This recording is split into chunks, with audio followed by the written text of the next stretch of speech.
சோற்றானிக்கரை அன்னை ஜெகதாம்பிகையே ஆதிபராசக்தி கைதொழுதோ ஆதியும் ஜோதியும் தேவினியே வாழ்வில் ஆரோக்கியம் நீ தந்தருள்வாயே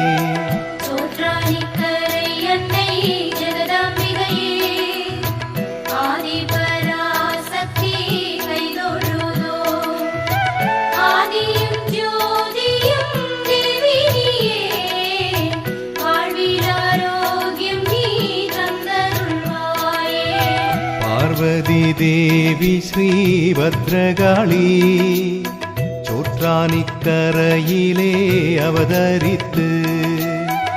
ஆதிபராசக்தி சத்தியமாய் அகிலம் காத்த